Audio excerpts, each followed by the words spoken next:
Good afternoon. Oh my goodness gracious. It has been a crazy 3 days. Actually, it's been a crazy week. I've been doing a whole lot. I just wanted to pop on here real quick and do a married at first sight video. I will upload this later. What can I say but go Paige, go Paige, go Paige, go Paige. Okay, she handled it. Okay, she handled it. He threw it, she handled it. That's why I said we had to wait till Paige got back on her home turf. Okay? There are so many things you just cannot do when you are stuck in another state, another city, out on a boat, wherever. But you can't handle an abuser when you're not on your own turf. Okay? She, there are a lot of things she did right and there are a lot of things she did wrong. She didn't handle it like the back in the day we said ghetto hood rat. Today people are calling them hood buggers, whatever you want to call them. She didn't handle it that way. She was smart, she was articulate, and she was on the money. She had her own rope and she just strung him up with it. And sometimes that's the only way to handle an abuser. I know that for the two bookends and the ones in between, there were times when I couldn't. I had to handle it the way that I did. For one thing, I had the kind of dad that if I made one phone call, not only was he going to be there, he was going to send somebody to be there. He was going to do the ridedownThere.com according to Steve Harvey. Okay? That would have been when that second bookend and I had that 7-hour physical altercation. I can't even tell you how my father found out in less than 24 hours that I was in a physical altercation with a man who happened to be calling himself my husband, who outweighed me by 150 pounds. He was proud of the fact that I won, but at the same time, he was mad as hell I didn't call him in the first place. And there's a backstory to that. This all leads back to the tragedy that had happened not even 365 days and 1 month prior. Okay.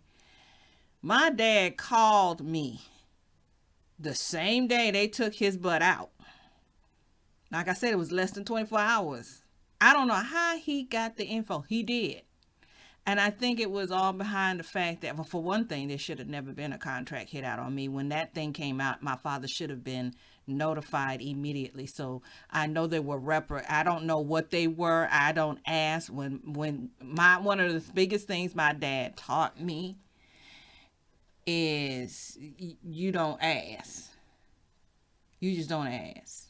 And what you see, you don't see. You don't ask, you don't see. Okay? Whole lot of people need to learn to shut up. Whole lot of people need to learn to close your eyes. You get me? Because business got to be handled. Okay? So he was upset.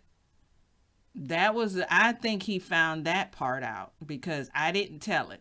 I didn't get the opportunity to tell it because the bookend took hostage of the time I had to talk to my dad when he dragged his brother to him to get my hand in marriage. See, they went around me. He went around me.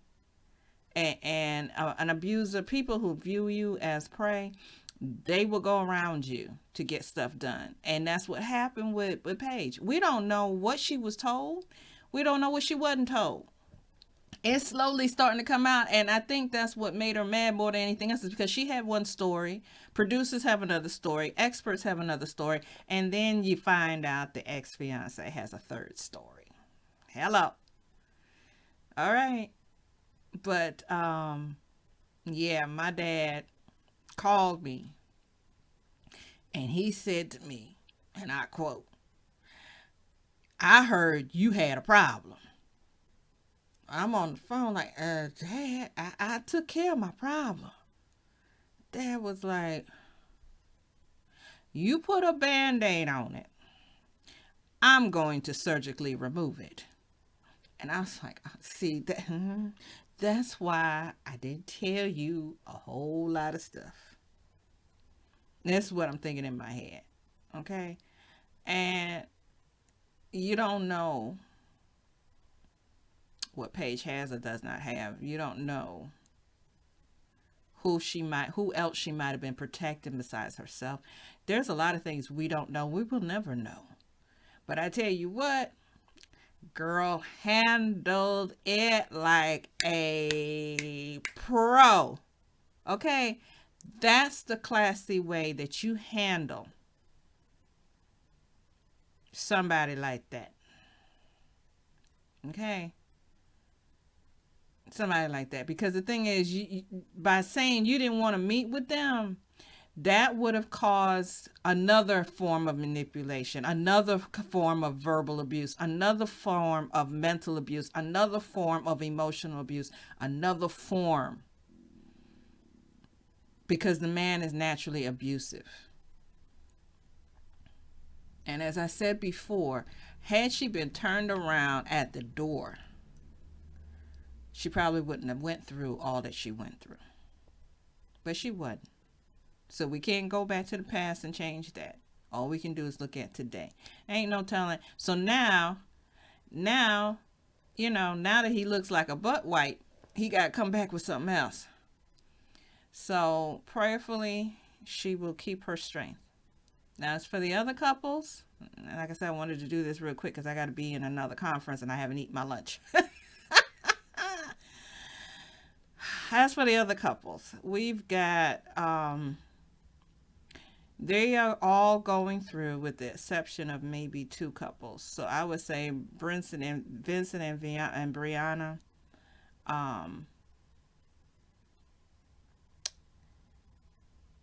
Maybe Claire and Ryan. Keywords are maybe. Eric and Virginia. They are going through the I'm married to you, but I don't know you, and I got to find out who you are kind of stage. So what they do is they automatically gravitate to what they know, what they're used to doing. That's what happens. Once they get to learn each other, maybe they can shift. Now, that all depends on whether or not they're ingrained in who they know they used to be. Because you change, your role changes, and you got to if you don't make the change in your role, if you don't take off the hat that you used to wear, that you're wearing now, and put on a different hat, or at least try to reach for the new hat, you're going to continue to say and do and be who you used to be. And that doesn't work in marriage. You have to make changes for marriage. And not everybody can make that shift. Not everybody can grow. Not everybody can reach. Not everybody can change. And not everybody's ready. Not everybody's heart is ready to even make that shift, that change. So it'll be watching the progression. And that's why it seems so boring, because it's like, no, this is who I used to be. I used to be this way. I'm still going to be this way. I'm not sure I want to change yet because I don't know you. I don't know you. You know, and I can, and for some people, is I can show you better than I can tell you. Now, there are also a couple of those couples who shall remain nameless. Their marriage is flat out it's on a ventilator. They just waiting to pull the plug. They just waiting to pull the plug. And there's two for sure that I think, and I know some of the spoilers have already come out, but just seeing them get to that end where they finally do pull the plug, that's what it's going to be about from now on in. But she's still going to have problems with Mr. Chris because, first of all, he need to make his money. And that's what he's doing. This wasn't just a marriage for him. This was also a job. So he making his money. He got to make his money. So once he makes his money, he'll be gone. And then now that Paige has showed him that she's not half as stupid as he thought she was, now he's got to destroy her. Now he's got to work hard to destroy her. Like I said, I've been there, done that with both bookends and the idiots in between. That's when it becomes physical. So I'm glad that Paige is not even living in the same space with him, because had she done what she did and she was still living in the same space, oh, he would have found little sneaky ways to hit her. He would have found little sneaky ways to hit her that won't be obvious, that won't be relevant, where you're taking the microphones off and you're closing off the cameras. And I keep telling people, you have to remember, you're talking about a man who's running around, who is certifiable without papers and without medication. That's why he's allowed to do what he's doing. That's why he's allowed to do what he's doing. Okay? Yeah, he thought he had her set up. He thought he had her boxed in. He thought he was going to have himself a ringside seat to two people, two women. What more street cred, what more ego can a man get than to have two women fighting over his behind? He ain't nothing to fight over. Ain't no man worth fighting over.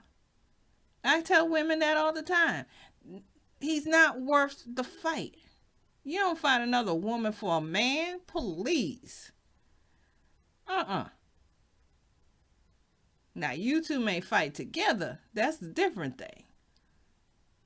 But fighting another woman over a pair of pants, that's crazy. That's crazy. All right, folks, I gotta go. I'll see y'all at another time, and I'll probably do another video later. But yeah, this is a celebration. Go Paige, go Paige, go Paige, go Paige. Hi, girl, I'm proud of you. I'm proud of you.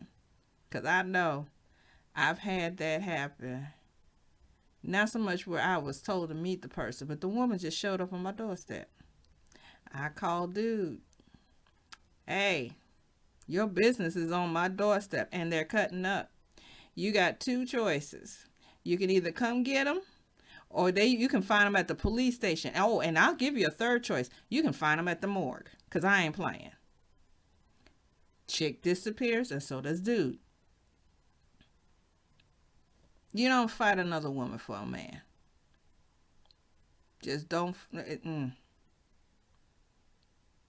Treat him like he's a bus or a train. There's another one coming. Hello. All right. Have a good day. This is God's Heirloom, Platinum Voice 8, BW4C Poetess, signing off.